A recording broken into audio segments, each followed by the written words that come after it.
Assalomu alaykum barchaga. Bugungi mavzuyimiz zamonaviy tibbiyotda keng qo'llaniladigan 3 noto'g'ri tushuncha haqida bo'lib o'tadi. Bulardan birinchisi antibiotiklar viruslarni o'ldiradi.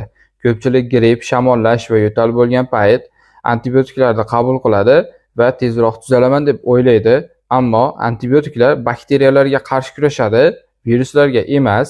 Adenovirus, rotavirus, gripp, COVID-19 bularning barchasi virusli kasalliklar hisoblanadi.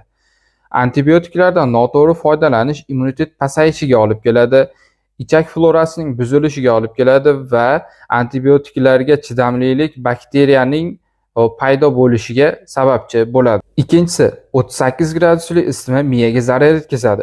Ko'pchilik ota-onalar 37,8 gradusda ham vahimaga tushadi. Odatda 38-39 gradusli isitmalar xavfli emas, chunki bu organizmning infeksiyaga javobi hisoblanadi. Ba'zida 41 gradusdan yuqoriga bo'lgan isitma miyaga zarar yetkazishi mumkin. U kamdan kam holatlarda sodir bo'ladi. Uchinchisi, sovuq suv ichsa angina bo'ladi. Sovuq suv, muzqaymoq va shamollash natijasida angina paydo bo'ladi degan noto'g'ri fikrlar keng tarqalmoqda. Bu xato, chunki angina bakterial infeksiya hisoblanadi. U havo tomchi yo'li bilan yuqadi, muzqaymoqdan yoki sovuq suvdan emas.